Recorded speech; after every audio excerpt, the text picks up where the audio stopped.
Welcome to another edition of Influence, the global podcast that shines a spotlight on the influencer marketing industry. My name is Gordon Glenister.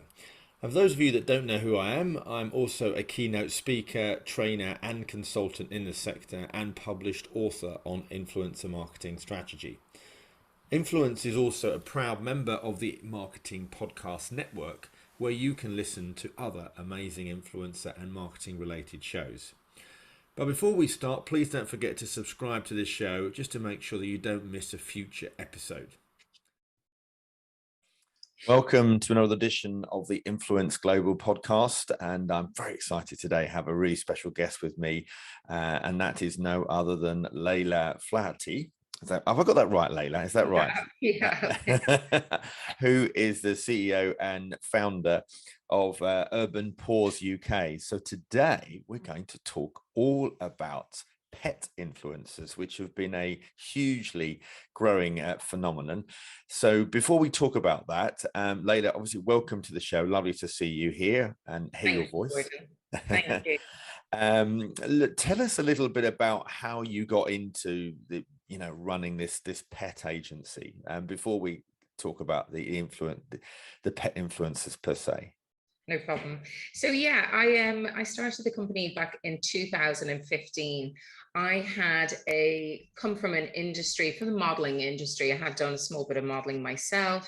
I had done a small bit of TV, so I kind of had a fair idea as to how the industry worked for humans.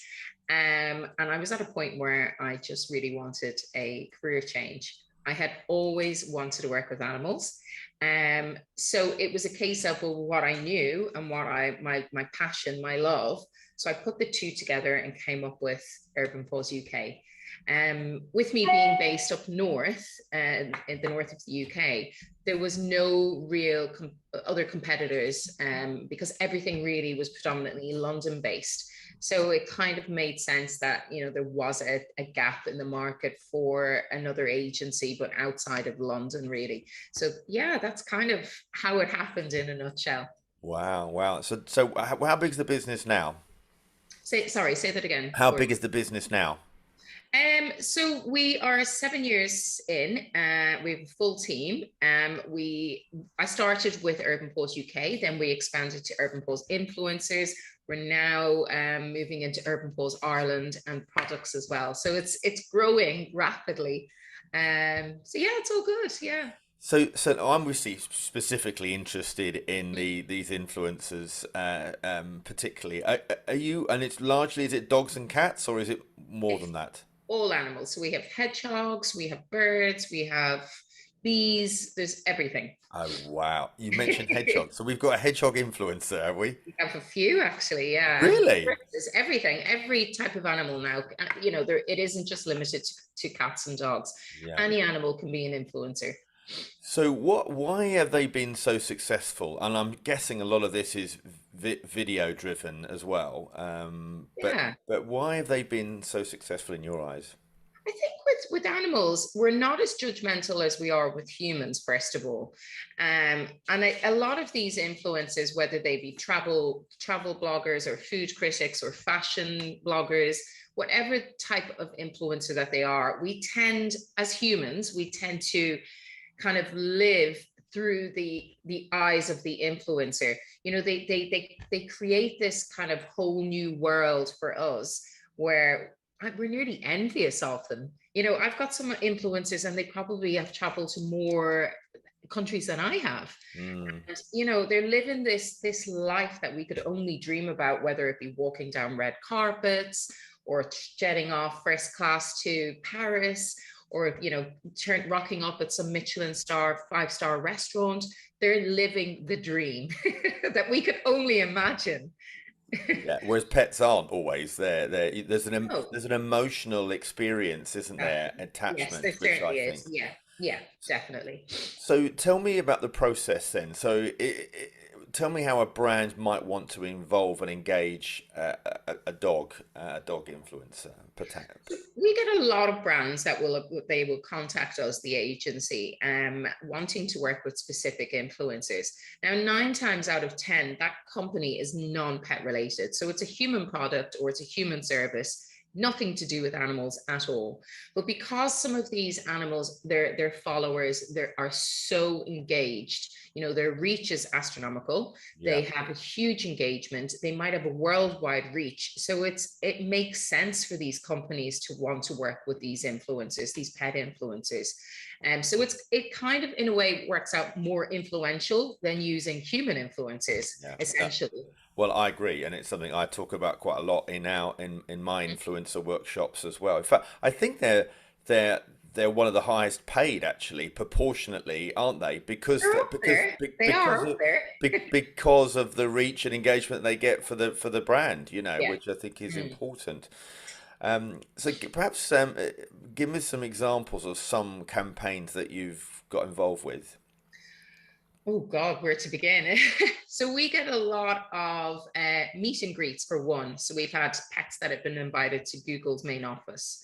We have had pets that would walk the red carpet, say, for example, like at the launch of a new film, like 100 Million Dalmatians. Say, for example, Sainsbury's is launching a new doggy cake. So they will have influencers shouting all about this cake. We've had HarperCollins, for example, sending out books to certain pets, and again, just sharing this with their followers.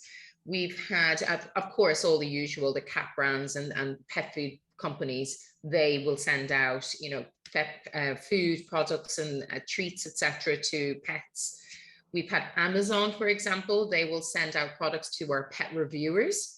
So they will review the toys or the interactive toys, etc., and then obviously give a review about the product. Then we have like pet-friendly stays, like cottages or Of course. hotels, and they will invite a pet reviewer or travel blogger along to try out this beautiful 5-star cottage for a weekend, and then to obviously blog about it. So it really, it can be anything. It can be right across the board.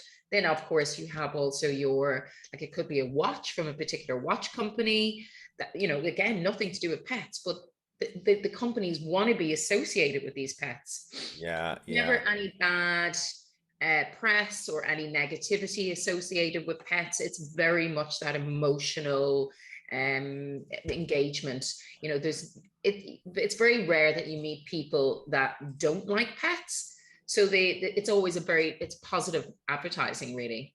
Yeah, I remember on TV there was a great commercial, but unfortunately I can't remember the name of it. But it was like a dog, a cat, and a mouse almost kissing each other, and it was so captivating. Worked really well. And Yeah, people always remember the adverts with animals in. It's yeah. if you go back years ago, do you remember the Kit Kat adverts? There was the guy on the rollerblades, and I'm sure it was a panda or something that was, they're always the iconic adverts where animals are featured. Yes, yeah, no, absolutely. So we talked about engagement. Mhm. What type of engagement do they get on Instagram? I mean, we know the average engagement for a post is 1.7%. What Mm. might a brand get by using a pet influencer?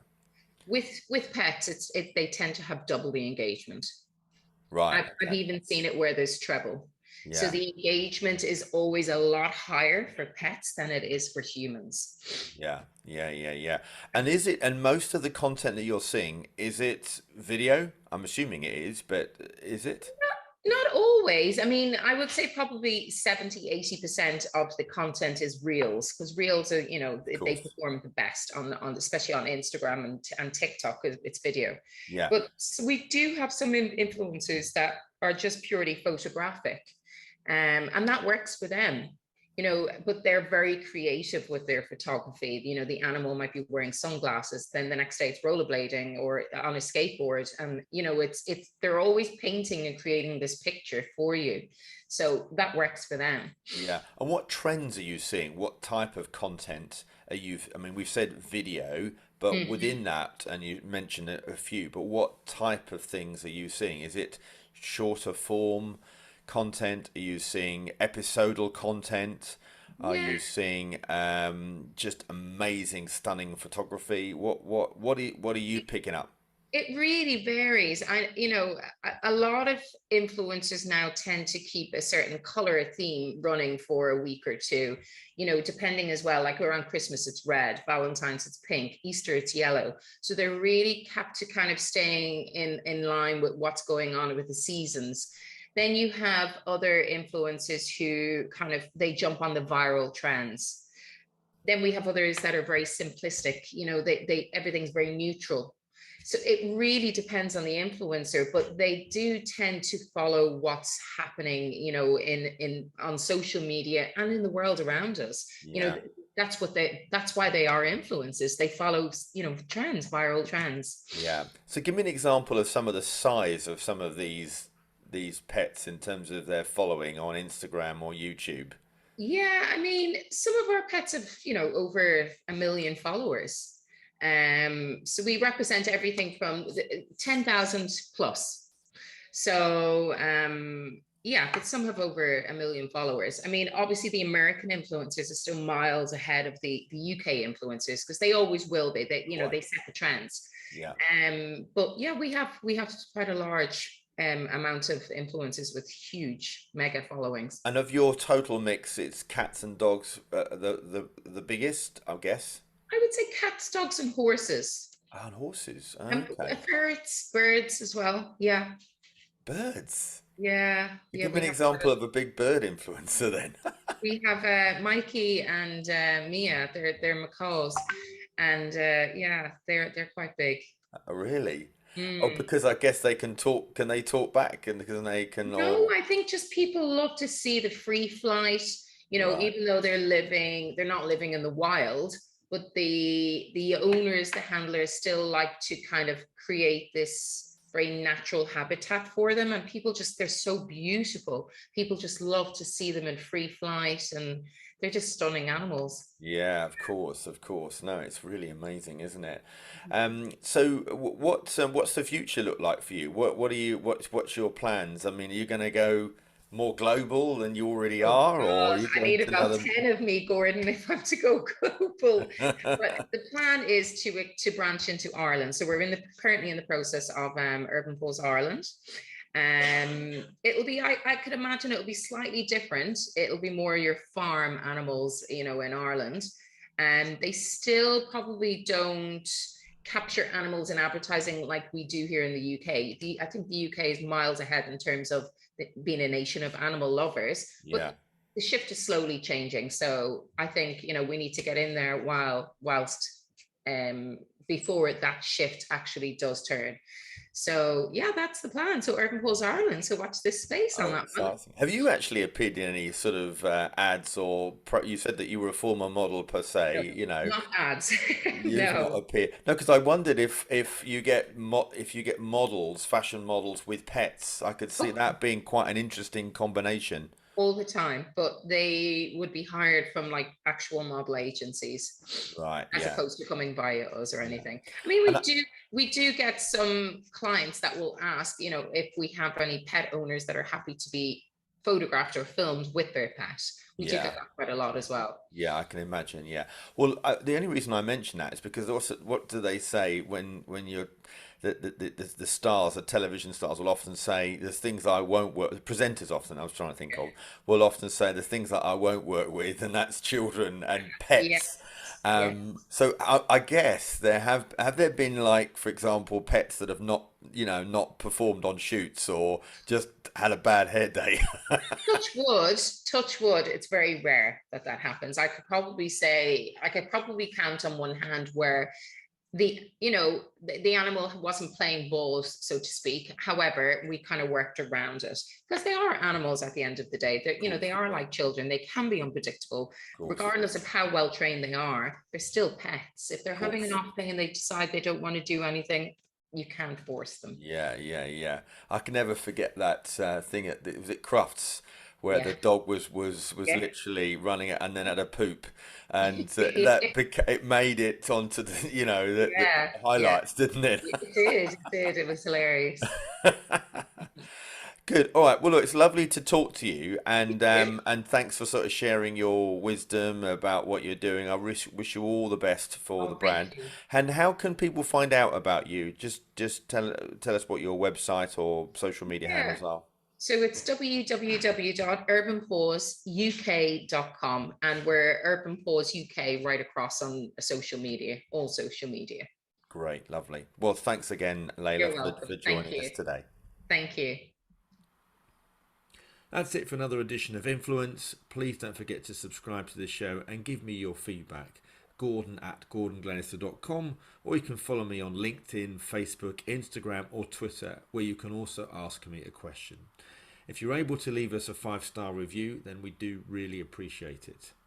Also, if you want to help any sort of help in creating an influencer marketing strategy, or you want to join the Influencer Marketing Roundtable weekly event, then just head over to www.gordonglenister.com. And if you want to find out more of the shows that we have, go over to the Influence Podcast Network. And thanks again to my producer, Neil Whiteside from Freedom One. And until next time, from me, Gordon Glenister, it's bye for now.